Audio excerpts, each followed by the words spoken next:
Buy nice or buy twice. But like, you're probably going to buy twice anyways, right? What's up? My name's Chris Tellez. I'm a photographer and videographer based in Ontario, Canada. I mainly shoot portraits, events, weddings, anything where there's a person, I'm probably going to want to photograph it. I wanted to talk today about the idea of buying cheap camera gear and why sometimes it's actually the right choice. This is a tricky one. I feel like I really want to thread the needle here between the idea of just like blatant consumerism and like being frugal and all of that kind of weird elements of things. But I do think there's something really important about the place of cheaper or used camera gear within what we do. Something really pernicious within the camera and photography world is the idea of like constantly needing to upgrade your kit. Constantly wanting the new and best thing. I don't think that that's necessary, and I don't really want to get into that because it's so expensive to like be a creator or a photographer or something and feeling like you need to upgrade all the time just to get like marginal benefits out of this new gear. But I do think if you're somebody who's new and who's starting out, you're probably just like so confused about where you should start, what you should get. Should I be getting, the best gear, or should I be getting used gear? What should I do? And so this video is for anybody within that world. There's a bunch of common sayings about this idea, right? Buy nice or buy twice. Date your camera bodies, but buy your lenses. What else? It's cheaper to be rich. Buy the best you can afford. Chris, you only need so many vintage Minolta 50mm lenses. Okay, that one's maybe not as common to everybody. But the point is there's plenty of reasons to buy good quality gear, to buy things that will stand up to the test of time. Bomb-proof tripods or high-quality pro-level glass will improve your workflow. It will last you for years to come, no doubt. In a world of single-use plastic and fast fashion and crazy rampant materialism, it feels kind of indefensible to be talking about buying cheap stuff, and that's not what I'm doing. I'm not talking about buying the cheapest shit you can find on Amazon and just throwing it out when you're done with it. What I'm talking about is the fact that maybe there is a place for lower quality gear within your workflow, especially when you're starting. My main argument for cheap camera gear is this: when you're new, you don't know what you need. You might think you need all f1.4 glass, but maybe you don't. You might think that the holy trinity of lenses, of the like zooms of that like 16 to 35, the 24 to 70, and the 70 to 200, you might think that's everything you need, but it might not be. It might be perfect for your workflow, terrible for mine, or vice versa.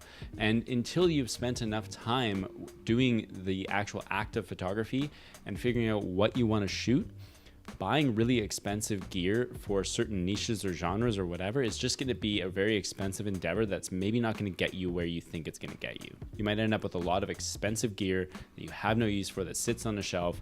Some of it is going to hold its value and you can resell, but a lot of it won't. I mean, think of how many camera bags and camera backpacks you've owned if you've been at this for a while. Probably quite a few. And that's because each time you're hoping it's going to like improve on this thing that's frustrating you, but you wouldn't know what those frustrations were until you started using it. Or here's a good one. Videographers out there, do you own a matte box? I own a matte box. How many times have you used that matte box? For you, it might be every single day, but for a lot of people, it is very rare. And there's this joke of like, you put it on there, so you're seen as somebody who, can be taken seriously, but you don't actually need it. So like, knowing what I know now about what I need out of a backpack, I'm really glad I didn't purchase like a $500 backpack, because those exist, and that I went with like, a couple of different cheaper options over time, and I figured out what I actually needed out of a backpack so that I could make a more informed decision later. I'm also really glad that I purchased a $60 Tilted mini matte box off of Facebook Marketplace rather than buying like a $300 matte box option that I was looking at. Save myself a grip of money, and I still have something I can use when I need it. Some gear is dangerous to buy cheap. For example, I have a C-stand right here beside me. It is holding up a pretty big light right over my head. If this was a $20 C-stand, I'd be pretty nervous about what would happen. I would not put this above my head. If you have talent that you're working with and you throw something over their head on a cheap C-stand or a tripod or whatever, dangerous. Don't do that. But more and more, I find myself refining my kit based on use case and based on repeated use case. So if I have like a one-off reason to own something, that's not a great investment for me.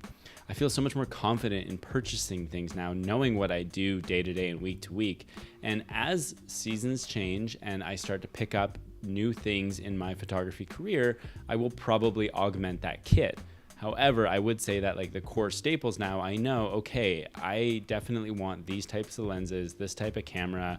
You know, it's really great for me to have like this kind of battery pack. It's good for me. I'm just looking around at all the shit I'm using right now, monitors, all that kind of stuff. I know what I need for my workflow as it stands and where I am projecting for my workflow to go in the immediate to near to mid future. So maybe it's okay to buy cheap gear, used gear, lower quality gear until you figured out exactly what you need. Maybe that's going to save you money. Maybe that's going to be helpful. But I can already hear people saying, well, why not just rent? Fair. Totally fair. Renting is great. I'm a big advocate for renting. However, there are a few things about renting that are pretty tricky, and I think it's unfair to just assume that renting is the best option for people all the time when they're in the scenario of trying to figure out what gear they want. And here's the things that I think are tough about it. Firstly, renting gear is expensive. If I have a specific job I need a piece of gear for, I can work that into the budget. If I want to test out a piece of gear because I'm thinking about buying it, totally fair. That's a great option. But for some people and some genres of photography, let's say you're brand new and you're like, I really want to get into landscape photography. It might take you 3 to 6 months of working with a piece of gear or with working with that type of shooting to know what you need. And there's no way you could rent it for that long and make it cost effective unless it's a extremely expensive lens that you're renting. But even then, the rental cost is going to be very high, so it doesn't really work out in that scenario. Certainly renting can be ideal, but there's certain times where it just won't work out. Another added sort of complexity of renting gear is you have to live somewhere where you can rent gear. Sure, you can rent stuff online and have it shipped to you and stuff like that, but it can be very hard to actually get gear in your hands if you live in like small town, rural, I'm thinking of like for me, I live in a little town in Ontario. I'm not far from Toronto, so I can drive, an hour and a half into Toronto to rent a piece of gear, but I do have to factor in time and cost of my time and cost of gas and all that stuff. And then if I'm using that for anything that is going to be like paid work, maybe it's going to be paid for, but if it's for personal work, it's not. Do I have to have insurance for it? All this different stuff. And so it can actually become kind of an expensive endeavor to rent gear, and to rent it if you don't live somewhere close to there, you just can't get access to it. So renting is just not always an option for somebody. Okay, and the third thing about renting, and this is sort of mixed in with a lot of the other points here, which is that I've found that a lot of the cheaper gear that I want to try out is just not something you can rent. If you want to rent a budget-friendly lens, a lot of those just aren't available to rent because the company just wouldn't make enough money off of it by renting it out. Like, it doesn't make sense for a rental house to have like $150 lens, because they could rent it out for what, like, I don't know, $10 a day or something like that. And no one's going to rent it. People are renting more expensive gear, pro glass, pro bodies, niche products, stuff that they need that's more specific. So if I have like a cheaper piece of gear I want to try out, let's say there's like a fun looking lens that I'm curious about and I want to explore it, but I don't know if I'm going to love it or not. My first thing is I jump onto Facebook Marketplace. I see if I can find it used. I see if I can find like a good deal on it. Let's say I can do that. That's awesome. Or maybe I have to buy it new, but it's not super expensive. I can usually go and resell that. And so if I bought it used, a lot of times I can resell it for more or less the price that I got it for. If I buy it new, yeah, I'm going to take a hit on it, but it's still far cheaper than it would have been to try and source renting it or renting a higher quality version of it that in the end maybe I would or would not want. So I think there's room for rentals, but I don't think it solves every problem every time. So just to round this out, what's some of the budget gear that I've purchased that has either stuck around or has helped inform my opinion moving forward that I'm really glad that I purchased instead of spending a lot of extra money on the higher quality version? First one right away is going to be a controversial one, and that's a tripod. Now, I do think there is a very good reason to buy a super high quality tripod. If you buy a great tripod, you could have that for so long. But you might not know what you need out of a tripod. What I thought I needed in a tripod at the very beginning is very different than what I actually use a tripod for now. Like when I first started, I was doing a lot of real estate photography. And so what I needed of a tripod then versus now when I do all this talking head stuff, all this YouTube stuff is just different. I didn't have to worry about having a tripod that could be at my eye level all the time so I could film myself because I was doing real estate stuff. If I had bought just for that niche and I paid a lot of money for like a tripod that only goes up to 54 inches, I would have been kind of hooped. And so I'm glad that I didn't buy like a cheap tripod, but I bought a more budget friendly tripod, which I still use all the time today for that work. And then as time went on, I ended up picking up a higher quality, still used Manfrotto tripod that I can use to film me doing talking head stuff when I am standing and stuff like that. So I'm glad I bought a more budget friendly option until I figured out what I needed it for and what kind of like, did I want like, a video head tripod? Did I want photography? All that kind of stuff. I wouldn't have known at the beginning. And so if I had spent $500 or $700 on a really, really high quality tripod, I may have just sort of regretted that and just felt like I was hamstrung by the constraints of it as time went on. Number 2 is softboxes. At the beginning, when you're starting to work with lighting and softboxes and stuff like that, you probably just don't know what you need, right? Like I'm always experimenting with lighting. You've probably seen that on this channel. I'm always trying new things, stuff. Right now we're using this fun kind of top-down solution here. I know it's creating some like raccoon eyes and stuff, but I just wanted to see what a more like dramatic style would look like. But I don't think you always know what you need out of like diffusion and lighting, and you just don't have a good handle on all that stuff. So now when I'm doing my portrait work, I have evolved a little bit in terms of what I do, but I started with just a single light and softbox. It was like a cheap, newer, like I think probably like a 32-inch, no, not even that, like a 24-inch softbox, Octabox thing.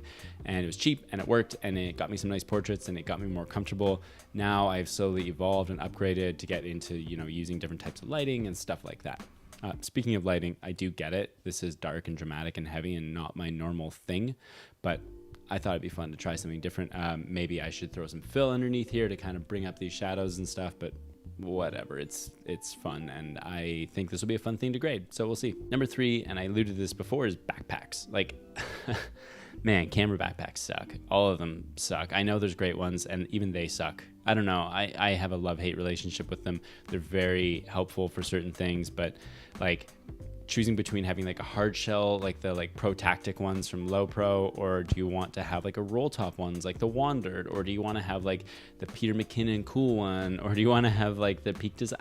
There's just so many options, and I think until you've tried a bunch of different ones, like you might think you need one thing and end up with something totally different if style's getting in the way, if perception's getting in the way. Like what might be best for you is one of those big like Shimoda like goofy backpacks for cameras, but you don't want to look that way, so then you're buying something I don't know. I think that world is very confusing, and I'm glad that I have generally just sort of like played around with different little things. The only things that have really stuck, I would say that the latest backpack I have, the Wandered Provoke 21 liter, is pretty good.